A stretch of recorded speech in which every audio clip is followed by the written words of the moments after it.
Hi, and welcome. You're listening to the X22 Report. My name is Dave, and this is episode 1086B, and today's date is September 27th, 2016, and the title of the episode is FBI confirms that the big event is coming to the U.S. very soon.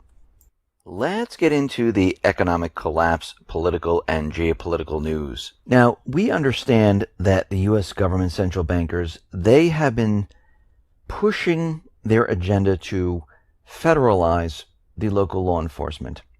And they are continually doing this by giving them grants, by having these riots occur in different cities where they're saying, oh, look, there's a race riot. And of course, agent provocateurs come in and the U.S. government comes in and says, listen, we need to take control of this situation. And we can see they're going from city to city to city, giving them grants and giving them military assets to use against the American people.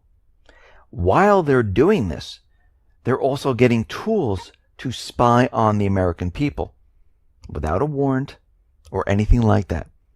We see out in California, thousands of pages of documents. Well, it has revealed that California law enforcement, they have been secretly acquired social media monitoring tools that focus on activists. The American Civil Liberties Union of California, well, they obtained thousands of pages of these documents, and they're showing that they're secretly purchasing social media surveillance software. And this is not just one police department. It's 63 police departments, sheriffs, and district attorneys across California.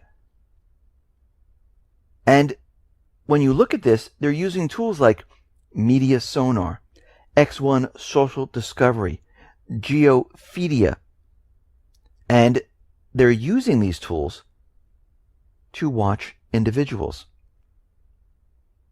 Now, there is no evidence in the documents of any public notice, debate, community input, or a lawmaker vote. And what they're doing right now is they're violating the Fourth Amendment. But it's starting to look like, and we've been seeing this quite often, that the police don't care. The government doesn't care. The state governments don't care. They're just doing whatever they want. A lot of times, the government, the U.S. government, the federal government, allows them to do this by giving them grant money, saying this is okay to do. Because the main goal of the U.S. government central bankers right now is to federalize all local police departments. Because you have to remember, when this collapse occurs, people are going to be very upset. Especially those people that are sleeping. Those people that have no idea that this is about to happen. And there's millions of them out there. They're going about their everyday lives. They're going to work. They're going to their children's, baseball games, soccer games, football games. They're going to the store, maybe buying stuff, going out to dinner. They think they're secure in their jobs, that everything is fine because the corporate media, the U.S. government has been telling them that everything is fine. The economy is completely recovered. We're at full employment. And nobody realizes that there's a problem because you have a job.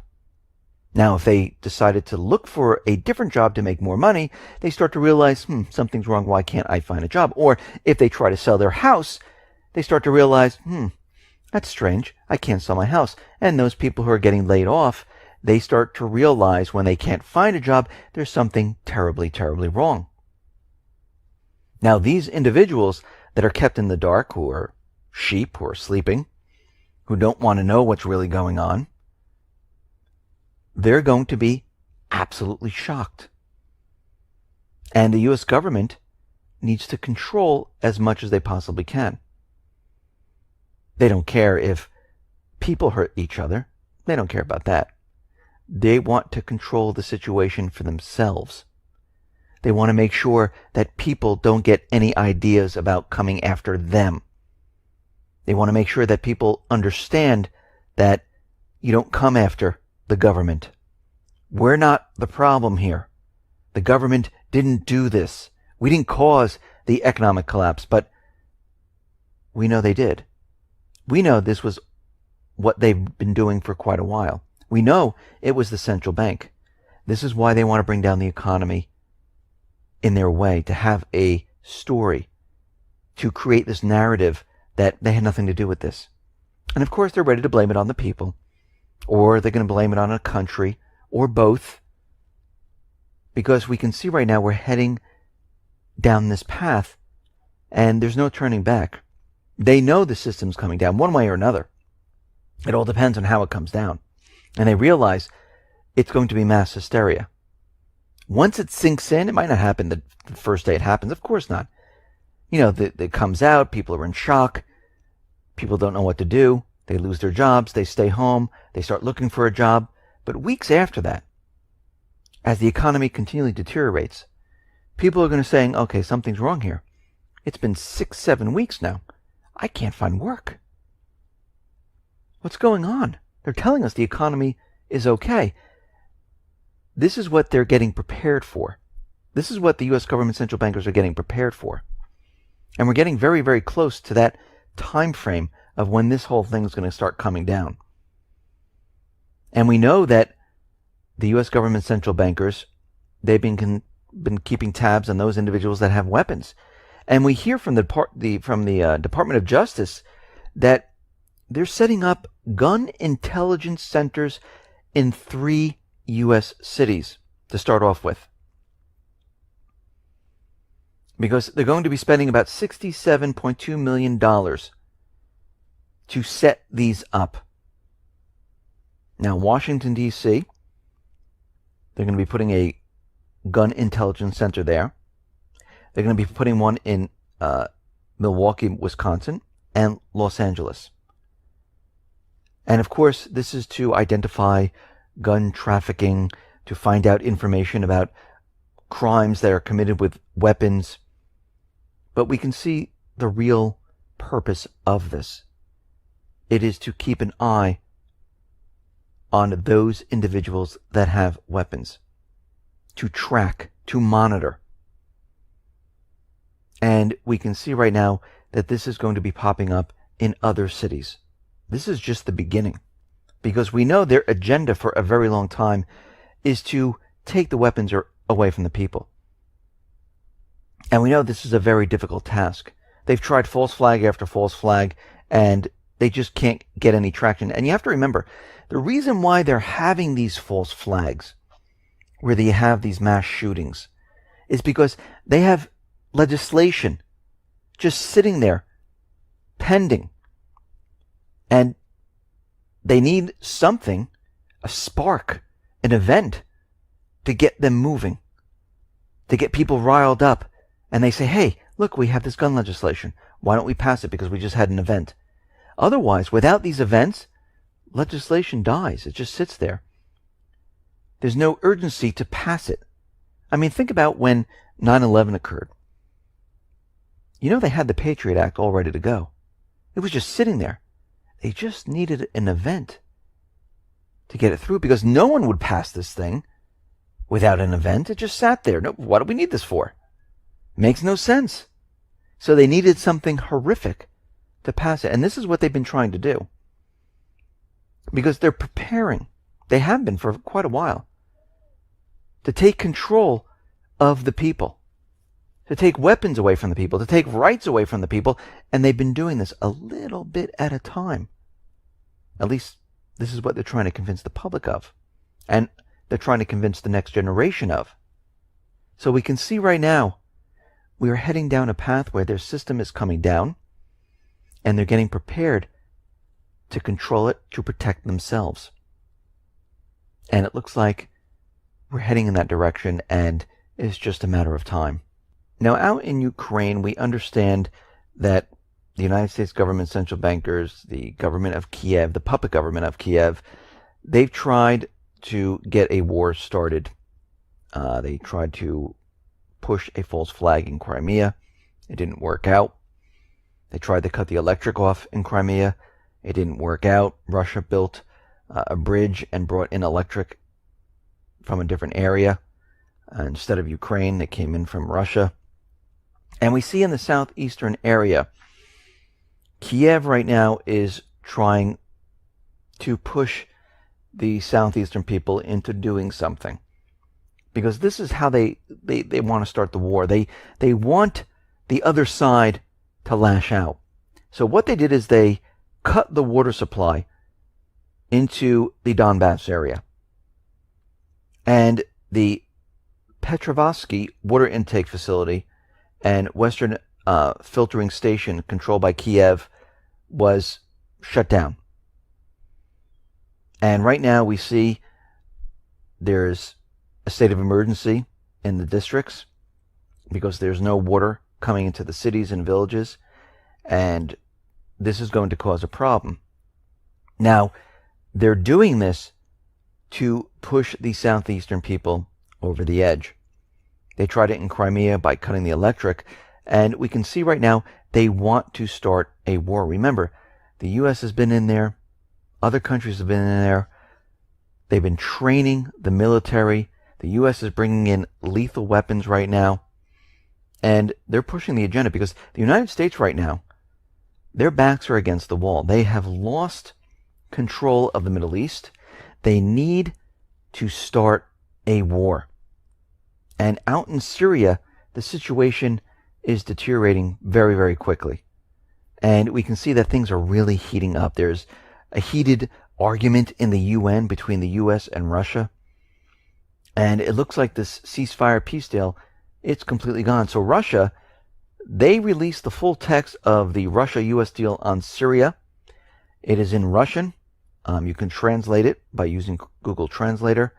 I have a link here on x22report.com. Just click on the episode, scroll down where it says Moscow releases full text, and you'll see the link in there that will bring you to it, and you can translate it and read it yourself. And the whole thing was the United States was supposed to join up with Russia, coordinate the entire attacks on the Islamic State, separate al-Nusra, al-Qaeda, al-Sham from the moderate rebels, get rid of those terrorist groups, and just have the moderate rebels left over. And you can see that the United States government central bankers, they weren't going to do this. So right now, what we're seeing is the United States made this deal, and they knew they couldn't go ahead with it. They didn't want it published because they knew they were going to break it. And you can see right now, it didn't say anything about Syria not bombing the terrorist groups. They were allowed to do it. And, of course, the United States government central bankers, they're pushing ahead with war. Right now, Washington, they have plans to arm the Syrian militants with manpads. Now, of course, Syria and Russia, they're flying their jets. We know that Kerry wanted to have a no-fly zone over their terrorist groups. So the next thing they're going to do is they're going to give the terrorists manpads, where you're going to see Syrian jets, Russian jets shot out of the sky. This is going to cause a major problem. The war is being escalated to the next phase. They're pushing their agenda for war. Now, the Syrian intelligence is picking up information that the U.S. is planning a false flag in Syria. And they rebranded al-Qaeda al-Nusra group al-Sham. And it's a big sham. They're planning to use white phosphorus, and they're going to use it on civilians. Now, they're not going to be dressed up in their uniforms. The intelligence says they're going to be dressing up as Syrian soldiers, and they're going to attack civilians using white phosphorus. Now, we know that the U.S. sells white phosphorus to other countries. The U.S. uses white phosphorus, and we know this is banned, and you cannot use this on civilians or even troops. So the U.S. has repeatedly used a loophole to use white phosphorus during Middle Eastern campaigns, while claiming the indiscriminate weapon is only used as a smokescreen for advancing their troops. But from all the burns and all the pictures that we see from the damage that white phosphorus does, we can see that they're actually using it on civilians. Saudi Arabia was using it on civilians in Yemen. And very interestingly, there were American experts that had visited one of the chemical munition depots in the rebel-held town, and they were there for quite a while. They examined the site, and then the experts departed from Syria to Turkey. Now, most likely, this plan is in motion. And we're going to have to watch this situation very carefully, because if we see this false flag, because we know the United States government central bankers, they need to start and have some type of an event. We know that Turkey has done this before, where they sent soldiers in with a missile launcher over the border into Turkey, and those soldiers fired a missile back into Turkey saying, Syria just attacked us. And we know this is done all the time. And they're even saying that these terrorists that are going to be dressed up in Syrian uniforms, they're actually going to film it, almost like the Islamic State when they film the false flag beheadings and stuff, and they make a big production deal out of it, and it goes from site intelligence that's distributed out to the rest of the world saying, look what we found. We know that this was completely made up, and we see they're going to be doing the same exact thing, because they have to show that, look, Syria just did this, we have it on film, it's time to attack Assad, and it looks like we're heading down this path. Now, something very interesting happened out in France. It looks like they were planning on a false flag, because in a small town, the town of Saumur, the locals, a gardener, discovered in a cave outside the town Islamic State flags, equipment, and they brought it to the attention of the authorities, and the authorities came in and said, whoa, what is all this? And then, of course, the government came in and said, oh, no, this is for an exercise that we're going to plan. Now, what's very interesting is that the majority of the media ignored a story that caused alarm for thousands of local residents and involved all of the nation's emergency services. The story was only reported maybe in the local newspaper, another small news outlet, but that's it. And we can see what happened was they were caught, and they didn't want this information out there. This is why it wasn't a big story. They kept it under wraps. Now we see the EU counterterrorism chief and the FBI. They are now warning that there's an upcoming massive terrorist attack that's going to hit in the EU and in the United States. James Comey said he is convinced that even though the Islamic State will soon be destroyed by Russia and Syria, that will not be the end of it. What we're going to see is that these violent extremists will eventually flow out of Syria and into other countries in hopes of committing attacks. He said there's going to be attacks like we've never seen before. So what we're seeing right now is the EU and the FBI broadcasting the next event. It looks like we're heading to that time period where they're prepared and they are ready to give the green light for the go-ahead. The go-ahead for the event. Because what do we know? The entire system is based on the petrodollar. The Middle East is a complete mess. The U.S. is losing control. The economy is deteriorating very quickly. The global economy is deteriorating very quickly. And then we have the elections. Now, what I'm seeing here, this can turn out in two different ways. If the candidate that they want is elected, they will wait for that candidate to be sworn in January, and most likely have this event in 2017 to say, okay, we're in this collapse. It's time to go to war. Here we go. If the polls show that their candidate that they want is not going to be elected, they will have the event before the elections to postpone the elections. Now remember, the central banks, the shadow government, the elite, they run the system. It's not the president. They have to take orders from them, do what they want. And if there's a person in there that's not going to do this, they're of no use to them. And we can see that things are rapidly changing very quickly. The economy is deteriorating very quickly. They want to bring it down themselves because they want to keep the narrative. They want to bring us to war.